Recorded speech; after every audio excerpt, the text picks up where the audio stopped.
What is up with my hair? Hi everybody, it's Will. Welcome back to my channel. I want to talk to you guys today about something that I've been working on, and it's kind of, it's working on a new version of me. It's working on improving my mental health, improving how I see things, how I deal with things, and then also kind of looking back at the person I used to be and picking and finding the traits that I used to have that I really would like to have back, and I don't know where they went. Um, some of the things are, I am a people pleaser. I want people to be happy all the time. Because when other people are happy, I'm happy because it just, I feed off everyone else's energy. If someone's in a bad mood, then I'm in a bad mood, even if I don't know why. Um, and so, I need to, set boundaries. And that's something that I work with, is setting boundaries with people, new and people I've known forever. Sometimes it goes well, sometimes it doesn't. Um, I'm learning to stick up for myself more. I'm learning to, look at things and say, how is this going to affect me? Is this the best for my situation? Is this in my best interest? But then also at the same time, looking at it from, the other person's perspective and kind of finding a happy medium in between those things. I also find it hard to stand up for myself because I always, fall into that old, I don't want people to not like me kind of frame of mind. And so I always do what other people want me to do, whether it be where I go or how I dress, um, who I hang out with, all those types of things. And, in the past, it was like, I felt like I broke out of that whole frame of mind and I just really didn't care for the longest time. And then somewhere along the line, I lost that, that confidence, I guess, in, decision making. And it got to the point where I lost all like righteous indignation. If someone did something wrong to me, I would, always take it on as, I did something wrong. It was my fault, and it would always get so bad that where, if I did stand up for myself in any sort of situation and the other person got hurt, I would apologize just to fix the relationship and move forward. And I feel like a lot of people took advantage of that over the years. By the time I realized it, it was kind of too late to fix those relationships. And so they, consequently just disappeared. And worrying about if people like me or not, that kind of flows into, worrying too much. I've always worried. I worry all the time about everything. I mean, finances, just life. And then, in my physical situation, worrying about, caregivers and mom and, what's going to happen in the future and trying to plan for it, while at the same time not stepping on people's toes in the current time, worrying about, how I'm going to afford things, where I'm going to live, all of those sort of things. And then I have to remind myself to stop, take a moment, step back, and remember the worry flow chart. I'll pop a picture up here, and it basically is, whatever you're worrying about, you go, can you do something about it? Yes or no? And then they all point to, then don't worry about it. That isn't always the easiest thing for me to remember, because my mind just starts going crazy. It starts, overthinking things, and my anxiety kicks up, and so it's just never a good situation. So even though, I feel like I have, I've evolved. Everybody changes over the years. I feel like I've improved in certain areas, and, I don't regret any decisions I make because that just wastes time. But I do look back at certain things and wish, that I did do things differently for, whatever reason, or I'll look back on a picture and, reminisce and get, emotional, whatever. And this whole thought for this video was brought on by how Facebook does those memories, so many years ago you were doing such and such, and there's like a video slideshow and all that. And I was looking through that and watching the pictures of where I was at that time in my life. Um, and during like 2010 to like 2015, I feel like I was probably the most confident I've ever been, the most outgoing, the most expressive. I just wore what I wanted, colored my hair, cut my hair, shaved my eyebrows off, did all sorts of crazy things. I was doing drag full time. I was traveling. I was just saying yes to everything. If somebody invited me out, I'd say yes. If somebody invited me to go travel, I'd say yes. I just didn't worry about certain things that I guess I do now. And,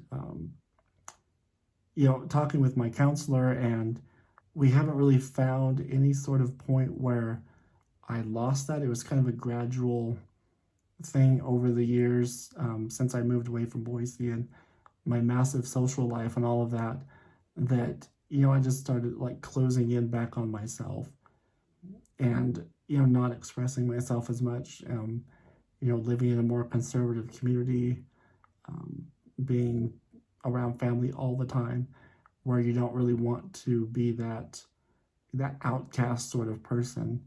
So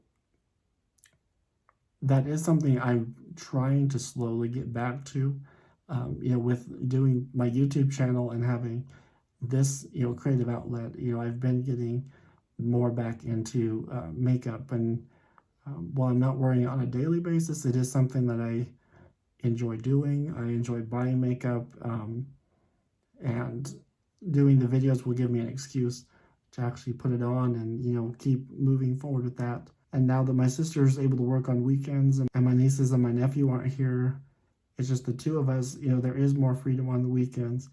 And I am planning on, going back, staying in Boise for like a weekend and going and doing a drag show, or, just getting dressed up and go connect with some friends, kind of rebuild that social life a little bit more. On the topic of expressing myself again, I was actually at Walmart the other day looking at different clothing. I was trying to get some ideas for new winter outfits, because right now all I wear is my capri sweatpants and t-shirts all the time. And if I go out to town, I've got like jeans and a t-shirt or something. And I always want to wear something like colorful and bright and crazy, something just like is eye-catching and interesting. And I watch people who are, I guess, non-binary. They just wear whatever clothing no matter what.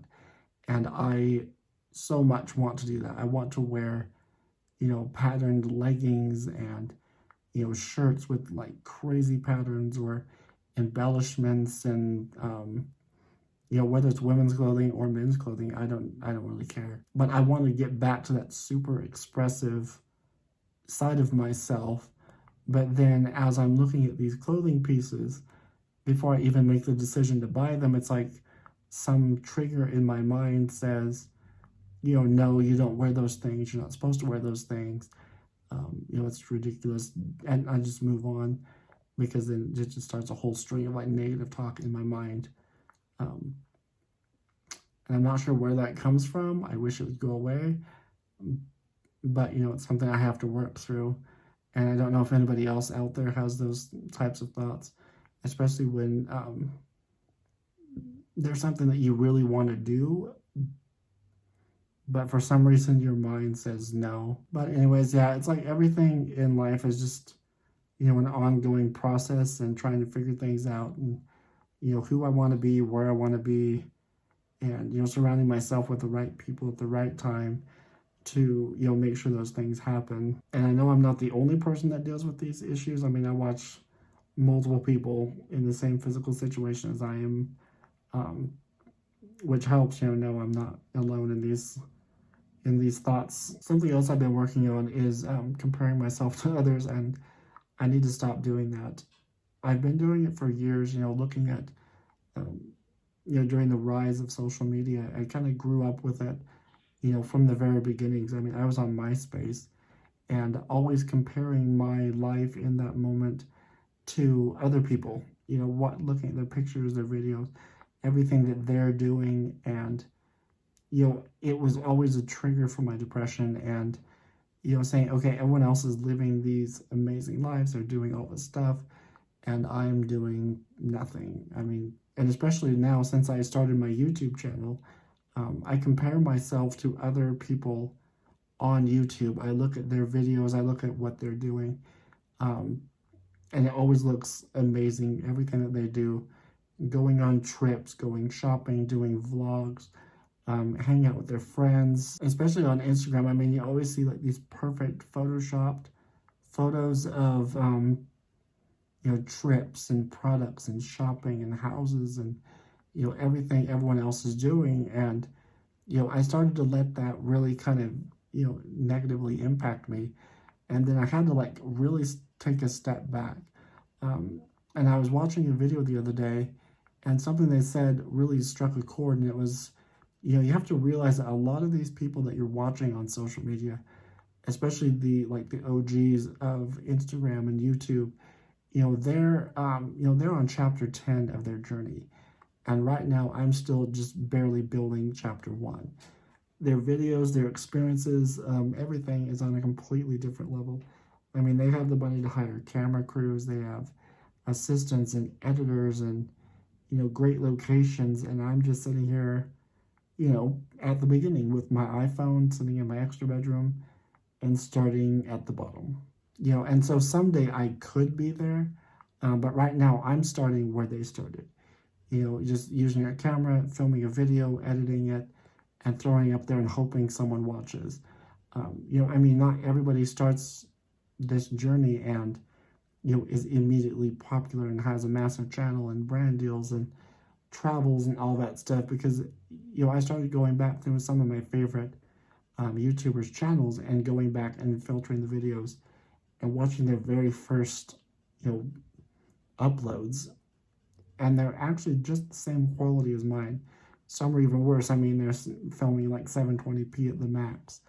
But, it just kind of encourages me to keep going, because they all started in the same position.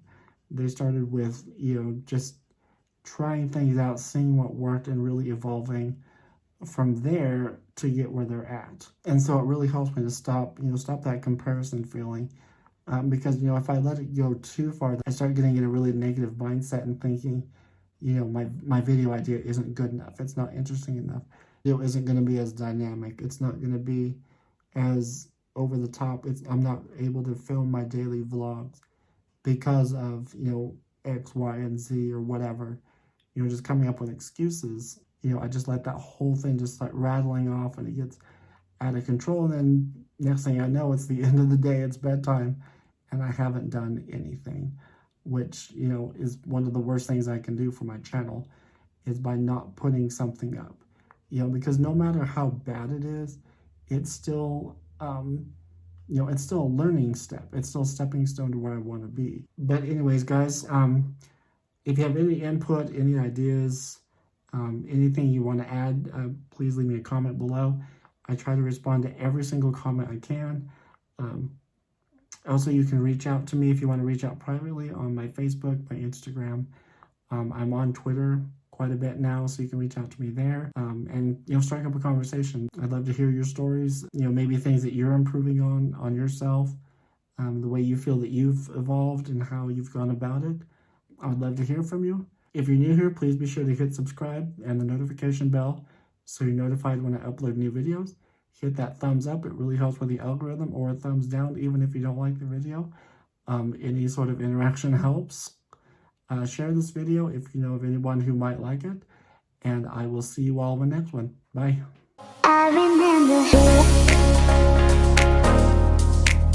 remember